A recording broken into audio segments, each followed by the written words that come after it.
Yeah, not a great series, but where are you gonna go? Reds. I don't know if I'm ever gonna put this headset on again.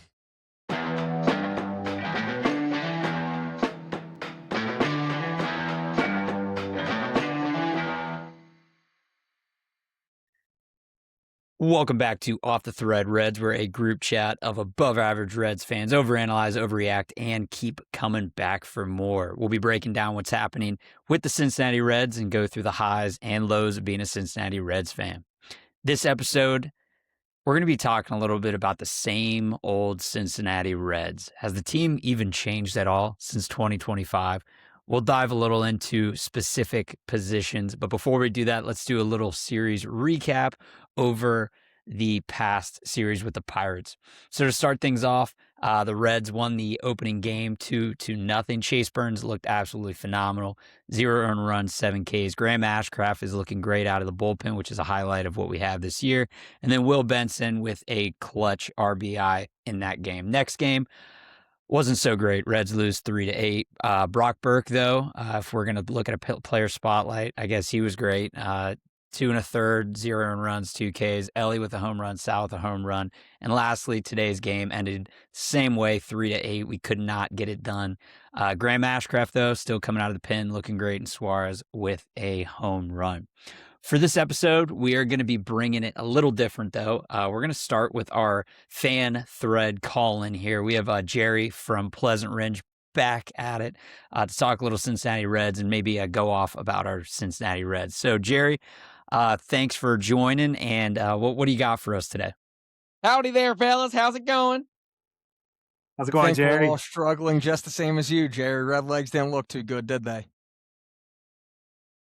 It's disappointing, that's for sure. I don't know how to. I mean, I don't know what to say really. It just feels like the same old Reds. I'm really disappointed. I'm very negative when I come on this show, but I always want to be wrong. We all love our Red Legs. We want to be wrong. We don't want to be right. So when I'm wrong, it's never good. Like it's always good when I'm wrong. It's never good when I'm right. I just want to be wrong every once in a while. But for some reason, the Castellinis always make me be right. There's nothing else to it. Mike Brown, Paul Brown, Bob Castellini, Phil Castellini, they're all a big group of there's nothing else to it, boys. I think you hit the nail on the head there, Jerry. I appreciate your candidness. If I could ask you the first question here for you, obviously, this was a tough series. Do you have any fingers to point at anybody? Or... Wait, did you just say Tufts? We played the Pirates, Cap. No. No. Listen, I don't mean the opponent. I mean it was physically tough to watch and consume. That's how bad baseball was. I don't want anyone out there thinking the Pirates are any good. What a trash organization they have too. The only team that can be worse than the Reds sometimes is the Pirates. But when we go head to head, we always seem to lose, don't we, Joey? We can't even beat the Pirates. Yeah, we always seem to play our worst ball against the worst teams. Tito said, boys, what did Tito say the other day? He was like, I think we're a different ball club this year. We wouldn't have won that game last year. He said it in game 2 or game 3. What was he thinking? The guy's got, maybe he's getting too old. I don't know, boys, but I mean, are you kidding me? The same old team. It was the same old team that lost the Pirates last year. Now we lose to them again, and we got our manager saying we got a new team. We would have lost those last year. Well, hell yeah, we would have. I don't know, boys. I'm talking out my butt at this point. I'm just so disappointed. What a terrible series. That almost. I mean, I felt like I was getting excited after the Red Sox series, and now I'm all the way back down to where I was before the season. Yeah, All right, Jerry. In both games too, it kind of reel you back in and start to score a few runs going into the 7th, 8th inning, and you're like, all right, game's not over. And then even some of your high leverage bullpen guys in a low leverage spot just let the game get out of hand. You have no shot going into the bottom of the ninth. Can't even put any pressure on the Pirates bullpen at that point. So Jerry, I got to ask you a question. So obviously emotions are hot right now. We're losing a series against the Pirates. Let's do a little overreaction for Jerry for this season. I would like to just have some predictions. What do you think is going to happen to our Cincinnati Reds after seeing us lose against the Pirates? Maybe win total, maybe who's our best pitcher by the end of the year? I'd love to see your kind of takes on a couple of this stuff. Well, here's the reality, Kirby, and I don't want to get too ahead of ourselves here.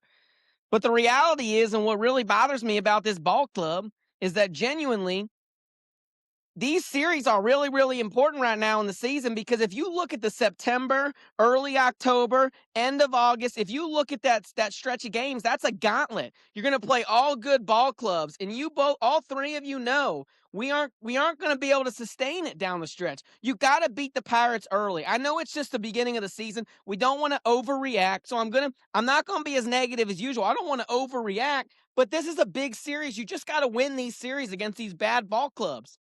Am I right, boys, or am I wrong? You're Jared, right, but did I I hear you too. say October? Yeah, I too hope we're playing in October. That's what I was going to Ooh, say. Jerry.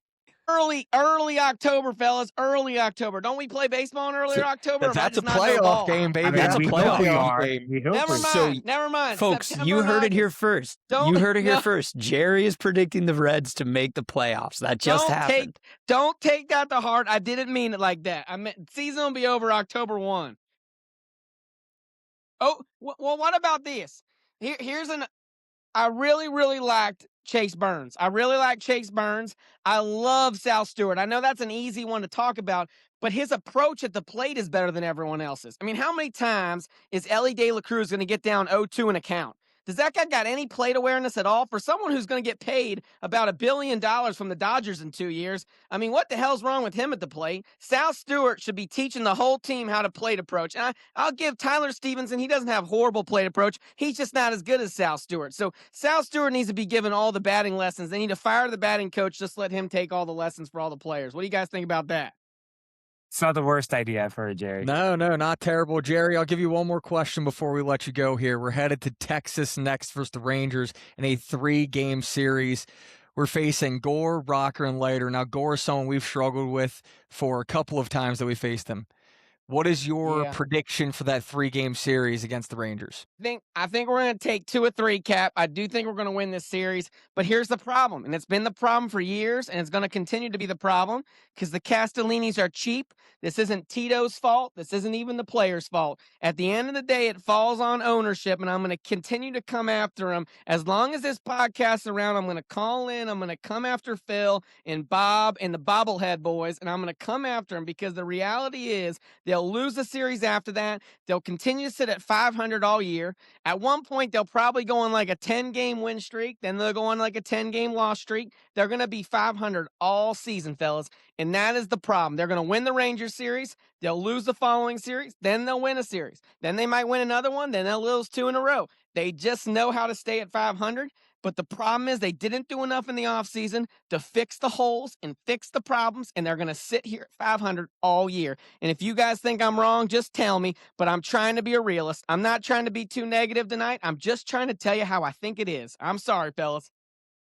No, Jerry, I mean, we appreciate it. Before you go, I have one question. Is Noelvi Marte going to be on the 26-man roster for his bobblehead day in 2 weeks from now? Man, I hope not. That guy, he couldn't hit a beach ball if it was coming in at 15 miles per hour. That guy's so bad. The only thing he's good at is probably bench pressing. That's about the only thing he's good at. He looks the part. He definitely doesn't play the part, fellas. What the hell's up with Dane Myers not starting on opening day? Do we have any idea what that was up with? Do we know? Fair question. Facing a lefty. Just put Will Banson out in right field, and the team would at least be 4 games over 500 at the end of the year. Hey, we appreciate all I know it, is, Jerry, yeah, you just made a playoff prediction, and I'm loving it. I'm loving it so far. All right, Jerry. Well, hey, we appreciate you coming in, talking a little Reds baseball after that emotional series loss. Like always, Jerry, we'll hear from you here soon, and stay safe out there, and keep going to the Reds games with your wife. All right, don't stop doing that. Hey, fellas, thank you. Me and Cheryl, we're big supporters. We're big fans. We appreciate you guys. Hoping we can win the Texas series. Hoping we can get a little bit going. And as always, boys, I hope next week when I'm talking to you, I look like I was wrong this week. But we all know that's just not going to happen. All right, guys, go Reds. Have a good night. Thanks, Jerry. Take it easy, Jerry. All right, boys. So this episode, we started with the call-in, but let's get into what we are going to be looking at for either today and kind of predicting the future here. Now, before we get into breaking down 100% of what's been going on, I kind of want to talk about our main idea, which is pitching troubles. Now, I'm not going to be hitting on like oh, this pitcher pitch.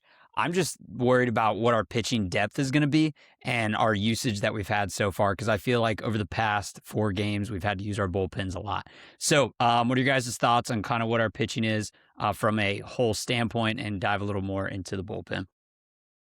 I will start by saying I am happy we have an off day. Bullpen definitely had some high usage in those games. Burns did have a great outing. I think he went 5 innings, if I'm correct. Can't remember exactly how many, but he had the bullpen who picked up a couple innings there. Williamson had a lot of inning work as well. So just the bullpen had high usage. That's always nerve-wracking early in the season, especially Santillan and Pagan. We saw how that kind of wore down on them towards the end of the year last year. They were worked like horses. So it's something where we hope that we have some people coming back, like Lodolo coming back in this Texas Rangers series, hopefully, and arms can stay a little bit fresher. Starters can go a bit longer. I wouldn't mind seeing tomorrow or Friday Singer maybe give you 5-6 innings and tossing out like a Jose Franco or tossing out a Graham Ashcraft to try and give you 2 to limit the amount of pitchers you're using. But definitely a concern level is starting to rise with our depth and just our bullpen usage already. Yeah, I mean, it's commonly the case early in the year where your starting pitchers aren't fully worked up to it's a little cold out too. They're not throwing 100 pitches. So we're getting actually decent run from the starters. Williamson looked like he was not going to give us anything yesterday, but he still recovered and got through 4 2/3. I think the bigger issue is how much the bullpen arms are struggling to get quick outs. So they're getting their own pitch counts up. Yeah. Because And you're expecting really just 5 or 6 innings out of starters at this point in the season, and So I agree with you on that, Joey. Like, I'm alarmed because of how much our pitchers have had to work. And going off of that too, we lost the game today 3-8, and we had to use Ashcraft, Pagan, and Santillan, and they weren't good. I mean, they And weren't a good Phillips. outing yeah, and Phillips as well. And like, I understand we have an off day tomorrow, and then we go into the series, but like, you lost the game 3-8, and you had to use your top 4 arms in your bullpen to get through the game, not even to win it, just get through. I don't know. I'm a little worried about that just going forward, but I agree with you too. I think pitching wise, depth, like length, I think they've actually done a really, really good job. They're getting the 5, maybe 6 innings. I'd like to see Brady Singer on Friday kind of stretch it out a little more, but we'll yeah, kind of see. I'll be But all right, yes, at this point in the year, I kinda see it as it's work for them, and they're working up to where it's not like we're in the middle of August and we're in a month stretch where they're throwing where some guys are throwing every single day. So I'm not, like, overly concerned with I think the off day will make pretty much any of them available when we go into this Rangers series. I think I I'm more I concerned would with the performance than that I have the work. I was gonna say I would like to see I guess a couple of things, right? One thing that I have just concern about in general is, like we said, command issues. Connor Phillips came in today, got 1 out, 2 walks. He's kind of struggled with a little bit of command, but outside of that, when he is on, he's one of the best arms we have in the bullpen, right? I'm a little bit concerned that like a game like today happens. Jose Franco pitched 2 days ago. He pitched 35 pitches, but he's your guy to give you 2, 3, 4 innings. In a game like today, I wouldn't have mind chucked him out and maybe give him another 20 pitch run and save an arm like Ashcraft or save an arm like Santillan. I just think we're already looking at high usage, even though we're getting good run from the starters. And it's command based. It's also just not being able to get outs. If you look at a lot of our relief pitching, they're giving up hits pretty consistently here and there. But I'm sure we'll also get into just in general some of the struggles we've seen from some of the pitchers. that kind of leads us into let's get into this series. Just a little kind of reaction to it all before we get into our Threads reaction. Um, Not winning a series against the Pirates, we got to win those games. I mean, historically, we've been terrible against the Pirates. I knew this is kind of like our kryptonite going in. But like from an offensive standpoint, if you look at overall, we were horrendous. I understand the Pirates have good starting pitching, but like it shouldn't be games where we're barely getting 2 to 3 runs and it's off 1 or 2 hits, right? That was alarming. I think our starting pitching, besides Brandon Williamson, looked good. I mean, Graham Ashcraft looks fantastic. Like he's been awesome out of the pen. But I mean, what are your guys' thoughts, opinions on this series as a whole, and kind of what you saw from the Reds so far? I mean, doesn't it feel like it all just flipped the switch in that second inning last night? I mean, you got the bases loaded, nobody out. Seems like you have a chance to escape with just one run, and then you got a guy with 2 strikes on him, and you just hang a curveball right in the middle of the zone, and they go yard, and then the series kind of just stuck from there. Really, Yeah. Uh, Overall thoughts, like kind of taking game by game. Game 1 was so like Reds of last year, but flipped the switch. Like we were losing those 1-0, 2-0 when we were having the pitchers pitch gems, and we had exactly that. Defense was kind of humming. But you went off the at bats of like Sal Stewart, Suarez, getting winners. So game 1 felt good. Game 2, I was a little bit upset. I know Bubba Chandler has phenomenal pitching, phenomenal stuff, and we struggle with righties who have high stuff like he has. But the amount of chasing and the amount of bad at bats that were just non-competitive, swinging at balls that were a foot out of the zone. If you look at his pitch chart, if you don't swing, is only throwing 33% strikes in that entire game. Whatever the inning was that he left, you walk on 4 straight pitches to Marte. Trevino steps up and swings at 2 balls about his eye and pops one up. To have Ke'Bryan Hayes then walk on 4 balls right after that, and you can't get any runs out of an inning like that when you get him out. That game was tough, like you said, touching on Brandon Williamson a little bit. I'm not concerned about Brandon. He hasn't started a game in the majors since 2024. He's coming off injury. I'm going to give him a little leeway. I think he'll have good stuff. But today's game was another one where they jump on you from the start, 3-0 off a deep ball from Cruz where a curveball is hung by Abbott. Outside that, Abbott pitched a great game. But once again, we fall short offensively. Our offense has been truly tragic this year. And if your name is not Ellie, Suarez, Sal Stewart, or Dane Myers, you're open to criticism about that. yeah, we really let Chandler off the hook in that 3rd inning too. I think Marte let off with the walk. Trevino might have gotten walked right after too, and then Hayes hit a grounder, didn't, or somebody hit one to the wall, Fielding error. and then that's right. Hayes O'Neal hit it Cruz out there, hit yeah. fielding error, and then Friedel bunts it in the air right to Bobby Chandler. He catches, turns around, doubles us up at second. And that was just a total rally killer to where if you had a chance to seriously get back in the game, that kind of ended it right there. I mean, you had the 2 long balls late, but a 5-run deficit in the 8th inning, even when you hit those 2 long balls, a pitcher can usually reset his mind before, totally panicking. You're not going to call it a game killer, but on a Tuesday night when you probably only have 15,000 fans there to get behind rallies like that, like you're only going to get momentum so many times before people are looking for the hot dogs and the beers on 3-2-1 night. And that was your chance, and it kind of felt like it was squandered. Also, when you have Chandler, who's a young pitcher, but he has electric stuff, throws over 100, you got to capitalize when you have him a little rattled. You don't let him lose composure. Yeah.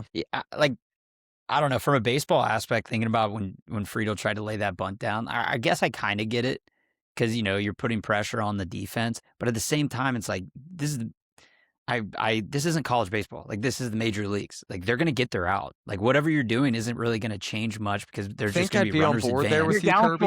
I don't know. Too. Yeah. It kind of cut out there for me. Okay. Like, what I'm trying to say is, you're down 4 runs, right? So it doesn't really make sense. And also, there was 1 out, correct? Or there was 1 out because it was doubled up and ended the There was inning. 0. I think there were 0 outs at the time. There were 0 outs, yeah. Okay. That kind of makes a difference. But I just don't understand from a baseball aspect why that – just let him hit. It's the major leagues. You want to make it a 5-2 ball. You want to make it a 5-2 ball game and butt him over to third. Get sack 5. With Trevino at second. You think Trevino's getting there unless it's a perfect bunt? Like, Trevino's not hustling and beating out a throw to third. I just don't see the upside in bunting there. No, that play made no sense. Yeah. But I don't know.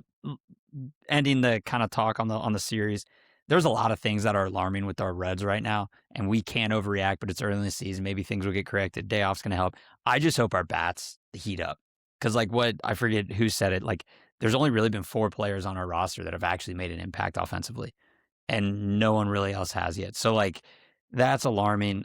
Suarez has been worth every penny they've paid him so far. I mean, he's gotten home runs in big situations twice now. Like, he's doing great. But final thoughts on everything before we kind of switch on to fan thread stuff. Add Nate Lowe to that list. He's got a 1.5 OPS. Put him in a lot. Yeah. Yes. And you said no overreacting, but prepare for overreaction in like a minute. All right. I guess we can let's dive right into it. So Threads reaction, our group message over the past 3-4 days has been pretty intense. There's been a lot of highs and lows and great things and terrible things that we've been sending. But we're gonna open the floor to a little West Side rant with John here. Go ahead, get into it. I'm excited to kind of hear your thoughts on this. I've been doing Caps Corner the past couple of times through because I didn't want to be Mr. Negative, and there's only so much you can rant about. Having said that, today is going to fall on a West Side rant day. I think I spoke to it already. I'm going to speak to really our offensive struggles, and then I'm going to touch small on Emilio Pagan. So I'll knock that out of the way right now. Emilio Pagan, we were all concerned about coming into the season. We didn't know last season if he was going to hold true and continue to have those stats. Showing early, you've had 2 save opportunities. You've converted on 1. You've blown 1 save. And then you came in a 1-run game against a division rival and let up 4 runs on being just uncompetitive pitching. So my concerns are out there for Emilio Pagan. Now, when I take a step back, I think he will settle in. I do think that he'll become a better asset as a closer, but I'm not going to sit here for another month and watch these opportunities at closing and this kind of pitching coming in from your closer. The next thing I'll point out is just our offense in general. Outside of Elly Suarez, Sal, and Dane Myers, our team has only produced 4 RBIs. Think about that for a second. Those 4 guys are contributing every other RBI that we've had. Reds outfield, not including Dane Myers, 5 for 58 with 1 extra base hit and 2 RBIs. At the plate, they're not only struggling, but Steers 1 for 17 and misjudging fly balls in the outfield that have a 60% catch rate. So it's just like, if we're also speaking of the outfield and not being too harsh, because I love TJ Friedl, and I want to remember TJ Friedl as the player he was 2023, 2022, 2021, coming up in a grinder. TJ Friedl, in my opinion, cannot be your everyday center fielder. I won't go as drastic as saying that you have to chuck him down right now to the minors, but I definitely think you have to start putting him in the corner of the outfield and handing center field to Dane Myers and Will Benson. There are a couple things I think open up because of that. If you do that, I think Marte gets more playing time in right field. If you don't do that, I honestly don't see the worth in having Noelvi Marte up here. You're having him up here to just rind the pine, and he's not going to get any better in doing that. He doesn't know how to play the position he's currently trying to play, and is the 3rd least at bats on the team right now. If you don't value him and you're not going to give him everyday at bats, you're not going to give him everyday opportunities, and you're going to value TJ Friedl over him, one of those 2 guys, you have to make a change. You have a dude in Reese Hines hitting .555 down AAA with 4 homers and 12 RBIs through 5 games. Like, I'm not saying that you have to bring him up right away, but I'm saying you have to make changes in order to give guys like Marte, who you need to be a part of this organization 2026, an opportunity, and you can't hold on to a guy like TJ Friedl, who is sliding on plays they have 90% probability of allowing a run, and then has a throw today from the outfield that comes in at 83 miles per hour. It's just tough. I don't know. I'm struggling to see the plan in the outfield. I'd like your guys' input on it because I don't think what we're doing now can work. Yeah, I mean, I feel like the way we're handling it is just not going to allow any of the fringe outfielders to get in a rhythm. None of them are getting. They're not getting everyday playing time, so they're just getting cold. Yeah, I mean, I'm with you on that. Like, the way we're playing right now, our whole idea going into the season was that our platoon players in the outfield are going to make a difference. The way we're playing right now is not that at all. I mean, it's not like, I'm frustrated. Like, Noelvi Marte, I think, should have been playing in a couple more games so far if he's your right fielder. TJ Friedl, like, you already hit on it enough, John. Like, he's not a center fielder anymore. Like, he's not. He's not a center fielder in the big leagues. And, like, how are we going to have like Reese Hines down there when the rest of our outfield's not doing anything? Reese Hines is in AAA doing what he's doing. Small sample size. Maybe he'll cool down. You never know. But it's just like one of those things where, you're looking for production from a player or a position, and obviously it's not happening. Even So if Reese there's got to be cools some down, changes. even if Reese cools down, he's a plus defender over Friedel. He's younger, he's quicker, he delivers way more deliverables that you would want on a baseball team trying to compete. He doesn't have a great arm currently. The arm strength's gone down, the speed's gone down, and right now he's kind of lost the dish. And once again, this is not like a poo-poo on TJ Friedel. I think if he doesn't have the hamstring injury that he came off of, he's still absolutely the ball player that he was in 2023. But ever since that, the data is conclusive that he has lost a step and he can't get to balls that he used to get to. And I think overall, like if our goal is to make Marte an everyday-ish piece, then you have to move Friedel. And if you're not willing to move Friedel, then move both Friedel and Marte down so they can get everyday reps, because it doesn't make sense to have Marte be punished because you're putting Friedel in center field every day and having him bat first overall. It does not make sense to me. I know it's 6 games in. I know it can be classified as an overreaction, but I think you have enough data off actual statistical analysis on TJ Friedel over the years that he's just not the same ball player he has ever been. Yeah. Like in a perfect world, which I know it's not going to happen, I was under the impression Noelvi Marte was going to be batting 8th for us every day. I'd agree. Doesn't matter about left or right-handed pitching. I was under the impression he was just going to play right field. And then center field and left were going to be those like platoon, see what's going on. I'm very confused why he hasn't been playing, but I don't know. Maybe they know something we don't. Who knows? Who knows what's going on right now? I mean, all right. a lot of it to do with his spring. He didn't have a great spring. He didn't have Yeah. a good spring defensively, and offensively starting out, he didn't have a fantastic spring, and he came into it. But I'm just like, he hasn't, outside of robbing a home run and having an absolute hose of an arm, shown that he can play the right field position well enough, I guess, in their eyes to play every day. And if you're not going to give him that opportunity, like, he's never going to learn the position, and he's going to be stuck in this rut, I feel like. Yeah. It's Yeah, just we're tough kind to of stuck in watch. no man's land. I'm with You- Kirby. I'd rather see him just Yeah, I get want a him full every week. day if you can. Get Yeah, him a full week at least in right field and Yeah. see what he Yeah. does with that. sure. All right, I'm going to join in on this West Side rant right now. Actually, I'm pissed because this just hit me. Why are we having Spencer Steer play right field? He's a right-handed bat, and he's not, like, that's not his spot, and Noelvi Marte is not out there. I think I understand like movement, and like you can't substitute, right? They don't want to kill a spot. They don't want to kill. Like I get that, but like, what are we doing? Have the Noelvi Marte. You're losing anyways.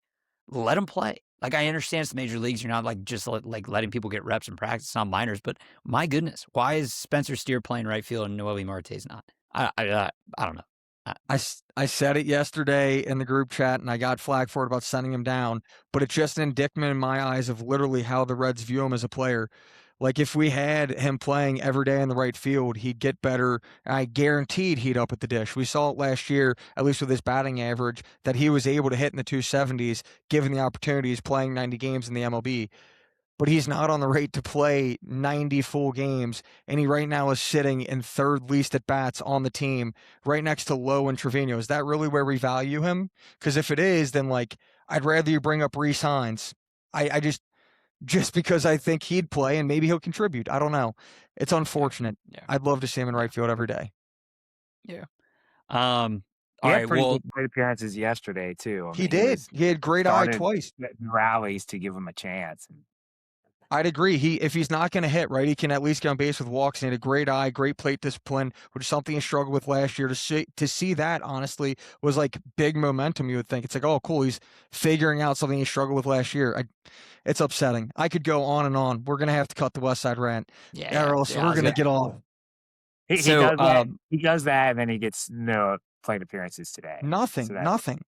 Dane Myers comes off the bench and subs instead of him, and Steer plays right field, and every outfielder touched the field today except for him. And it's not the first time. It's frustrating, man. all I know is all I hope is Noelvi Marte doesn't take this the wrong way. Like Mhm. you got to. I mean, he's still young. I don't know. We'll see how he responds to it, and hopefully he gets out on the field here this upcoming series. All right, we have a little extended West Side rant, but it's more of a It's like a Caps corner playing a game. So John put together 4 different outfielders for the Reds, and we kind of have to guess who is who. Now, before we do this, do you have can we have the 4 like names of these outfielders before we do it? So here's what I will tell you. I won't give you the 4 You names, know but who's out. I think this is easy enough that they Okay. are outfielders this year for the Reds. They're not Dane Myers. So you should have Okay, the 4 okay. names in your head currently. Got it.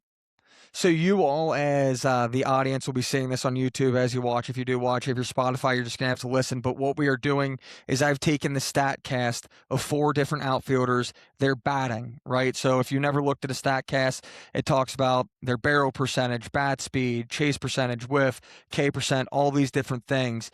So we have 4 of them on the screen currently. We'll start in the top left. The top left of your screen, who do you think that mimics in their stat cast?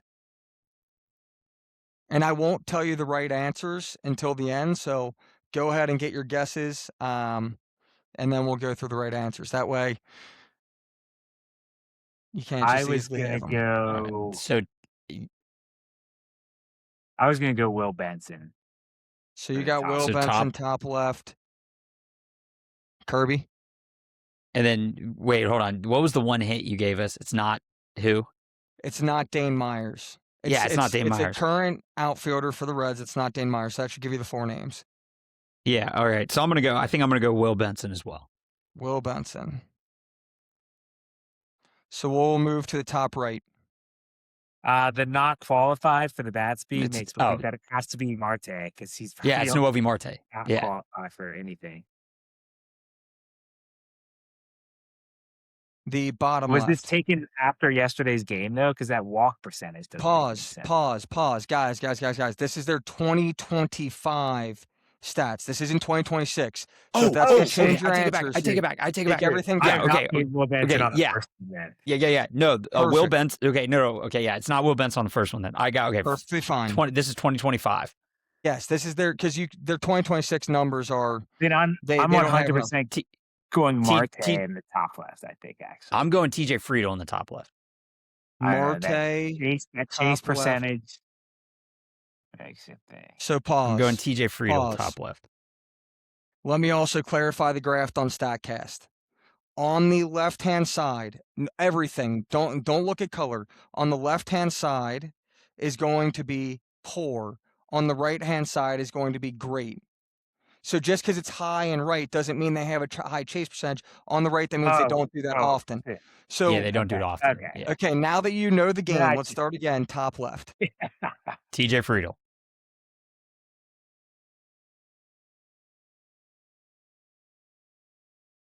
Yeah, I'll go Friedel too. Top right. This one's confusing to me because bat speed not qualifying. It That means does he has that a on some. yeah, It just so does it's that on just some like- players' things. I will say that. Like, it's not always bat speed. It's something else. I think Aaron Judge had one that wasn't qualified, if I remember correctly. Yeah. I'm gonna go Spencer Steer on this one.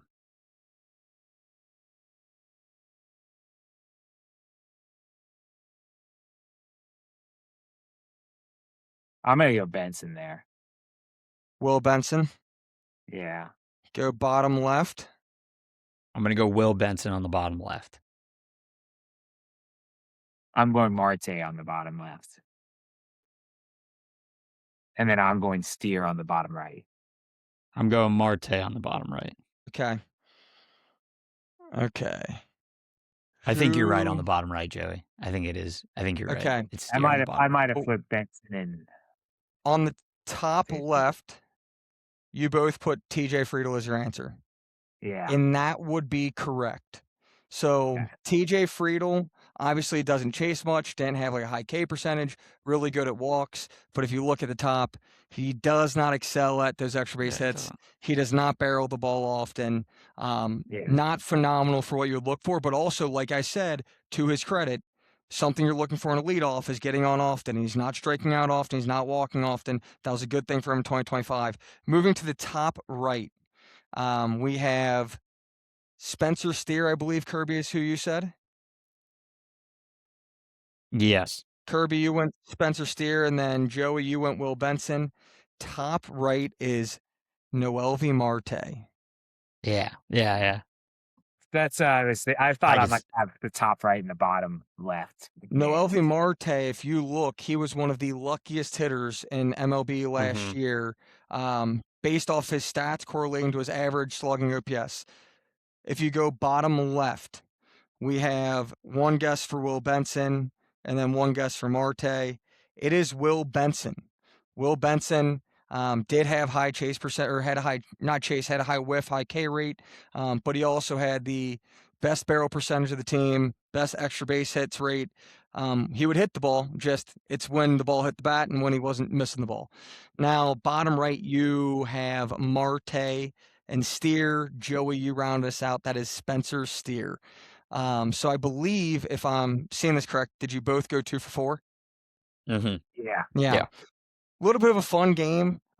Just looking at their stats, you have to kind of go off of, like, you're not doing eye tests or doing just pure data, pure analytics. It gives you a little bit of a peek behind the curtain. But I think if you could mesh last year Will Benson with last year TJ Friedel, you would have a player possessed. You'd have the best player in the MLB. That's quite literally. If you look up Aaron Judge's stats savant, that's what it looks like. It's red 99% the entire way down.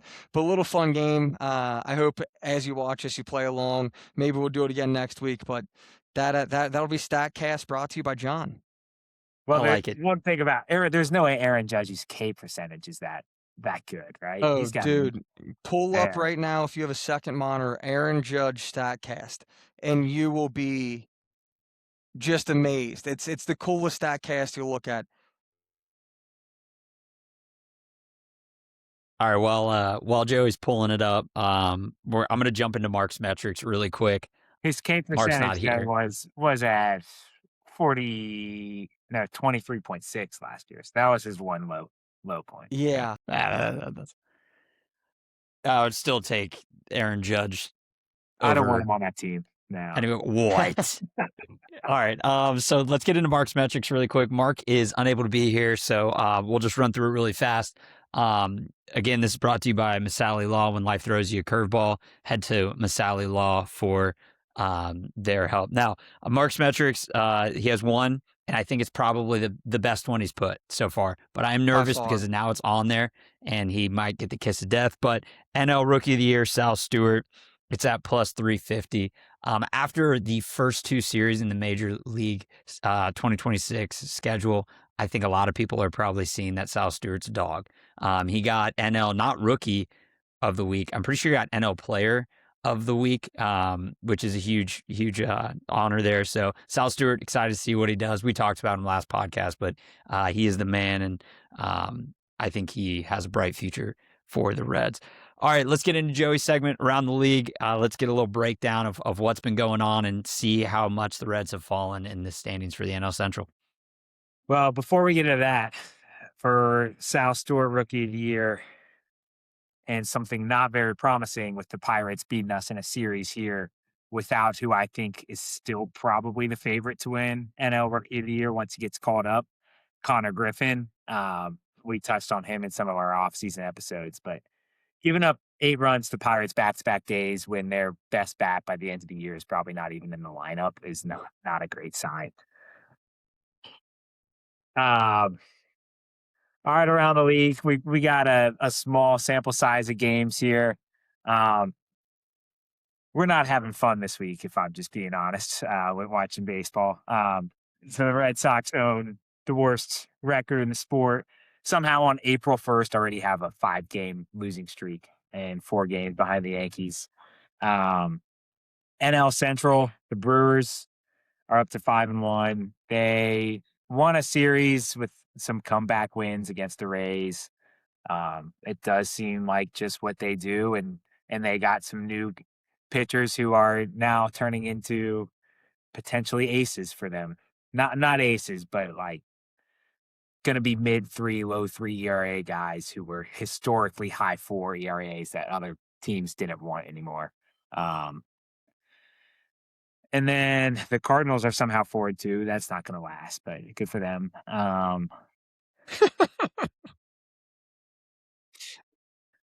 Their think rookie they have, he's a dog. yeah. JJ, Weather, whatever. Yeah. yeah. The Marlins are off to a really good start, 5-1. They got a complete game shutout from Sandy, but they've also now played the White Sox and the Rockies, so that'll help get you there.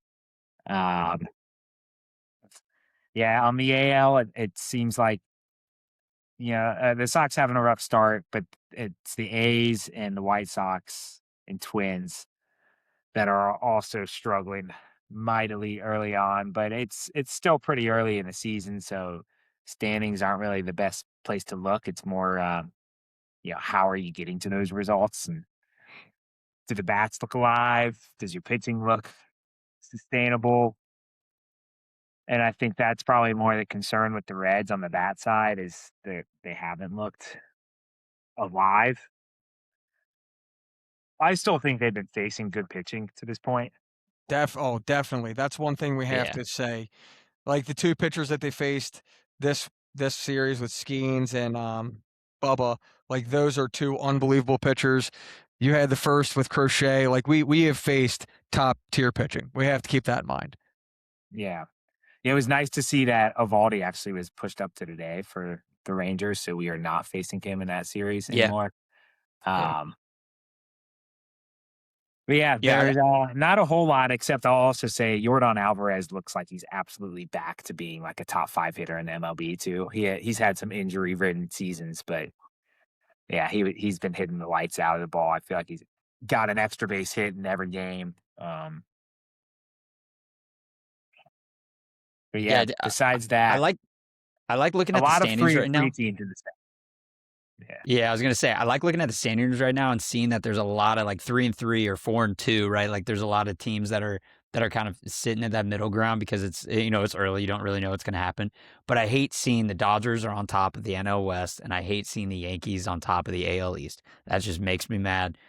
Everybody knows it's going to happen. And same with the Astros. I think the Astros are back. I think they're actually going to be a pretty solid team this year. But the one thing I am surprised with Tigers starting off slow is very surprising to me. And another one is both the Giants and Padres don't look good. Which No, not at those all. are teams we're going to be. I've maybe had the worst offense to this point. Like those are teams I thought we were going to compete the wild card with. So seeing how they're starting compared to how we are starting, I mean, I'll take it right now, but those are teams I'm kind of alarmed with. But yeah. The Padres did get some runs today, and Mason Miller got his second save, so that's good for any of you who bought the plus 20,000. Plus no 20,000. It ain't happening. Plus 20,000. It ain't happening. You guys will all be upset when I get like 20 bowls of Chipotle off of a $1 bet. No chance. There's no chance. All right. Yeah, I do think the Astros might kind of be back because Altuve's hitting well again. Now they got Correa back, like not playing shortstop every day, so he might be healthy longer. I don't think they're going to have quite as good of pitching as they did when they were really having their dynasty runs. Yeah. If I'm going to add one bet that it's not Mark's metrics. We'll just toss a second one in there. I think the Reds are still going to make the playoffs, but I am just buying and drinking the devil Kool-Aid, and I think the Milwaukee Brewers are going to win the Central. So if I can parlay Brewers winning the Central with Reds making the playoffs, I think that's where my head's at right now.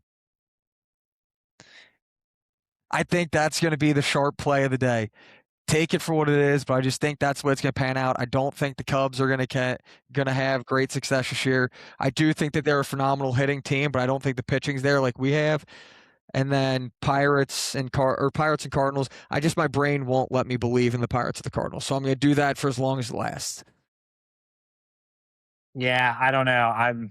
I'm not trying to disrespect the Pirates too much anymore, but the Cardinals, yes, I 100% agree, because I think even if the Cardinals are close to like the playoff race, I think they're going to sell their high performers unless they're the rookies. Yeah. And young, just because they're in sell mode right now. Kirby, the people are asking, does your household still have the brooms out? Like, how's that working? Hey, listen, I saw the broom today. I almost fought it. I almost threw a couple hands at that thing. All right. So we're not in a good mood. It was a terrible idea. It was a terrible. I was excited. All right, it was the beginning of the year. I mean, I especially listen, when we won that first game, boys, I was like, we got it. It's in the bag. I mean, we're fine. And then I got done with a baseball game, and I turned my radio on to 700 on my way home, and it was Brandon Williamson. They're like, yeah, it's not been a great outing for him. I was like, son of a, but it was interesting. It was interesting. Yeah, I won't bring that broom out anytime soon. I'm going to put half of the blame on you for the broom and half of it for John just pooping on the Pirates the entire time, and specifically O'Neal Cruz, who goes on to hit 3 homers in the series. I'm almost positive, Joey, we can bring you in. You made a comment like, as long as O'Neal Cruz is playing center field, we'll be in center field. In center field, which he did try to give us back, but his hitting did. God, yeah. That was funny. That was funny. We need to stop throwing to O'Neal Cruz at Great American. Just walk him. I want to know what his stats look like at Great American. His OPS has to be like it's obviously like 1 point something. Like it's stupid. But all right, let's go ahead, kind of transition into our Reds preview. We talked a little bit about pitching matchups, but let's get into Reds versus Rangers. We have an off day tomorrow, or if you're listening to it, off day today, and then we started up on Friday. So for the Reds, pitching-wise, we got on Fridays Brady Singer, Saturday is Rhett Lauder, and Sunday is Chase Burns. I'm going to be very honest with the rotation we have currently. I like those three. Those three back-to-back and back, I think that gives us a really good chance to not only win the series, but just be competitive every game, not get down early or anything like that. For the Rangers right now, all I could find is Mackenzie Gore is going to be pitching on Friday. I don't know if you guys have more information about potential starters on Saturday and Sunday, but it's Kumar Rocker and Jack Leiter. Jack Leiter Sunday. Which is either really good or really bad for us. I think if they're going to be showing true colors with Rocker, and there's a good chance we can hit him well. At the MLB level are not good, but he was a high draft pick, and some probably are still believing in him. Yeah. My concern. What are your guys' reaction? Yeah. Kenzie Gore, dating back to when he played with the Padres, then moving even over to when he played with the Nationals. He has had success against us. He's had 3 out of 5 games with over 7 strikeouts. He's had 3 wins versus 2 no decision. Really good. His outings have been 0 ERA with 7 strikeouts through 5 innings, 1.8 and 1.8. Each of those outings also 5 innings with 9 and 10 strikeouts. So Mackenzie Gore, I think key to that game is going to be keep it close with the pitching. I think Brady Singer is going to have to keep it tight early. I don't see us getting to Gore, honestly. Thankfully, it's towards the beginning of the year. So like Joey said, maybe he doesn't have as long as a rope. Maybe he only goes 5-6 innings. But Gore's where I think that we might struggle first game of the series, but I don't think we have to panic. I think we're going to get to Rocker. Leiter's a pitcher that also makes me think twice just because he's one of those guys. He's a righty. He's got high stuff plus. Those are the guys that typically shove against us, much like we saw with Bubba. But with that said, if we're going to have Rocker and Leiter, 2 of the younger arms out of college that you're excited about pitching, they might as well go against Lauder and Burns. And I'm going to take Lauder and Burns in those matchups. I think Burns has been fire for us. I think Burns is going to have another game where you can take the over on his strikeouts.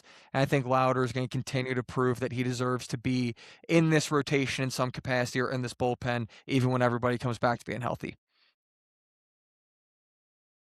Yeah, I'm going to have the Reds just continue to not make sense. And I think we're going to win Friday in the Singer Gore matchup. And then in the Lauder matchup, just get shoved up there. And then Leiter Burns, we'll see where it goes. I think we're splitting the 2. Yeah, I think optimistic me. I think we're gonna win 2 out of the series. I think we're a better team than the Rangers. I'm just a little worried. Chase Burns looked really good his first outing. I don't know if he can do it twice in a row. It's either like I have a feeling Chase Burns is going to blow up in that game. I don't know why. I think Rhett Lauder is going to pitch great. Brady Singer. I just hope Brady Singer makes it 6 innings, maybe plus. Be a workhorse for us and get our bullpen back to normal. The only thing is the Rangers lineup doesn't really like.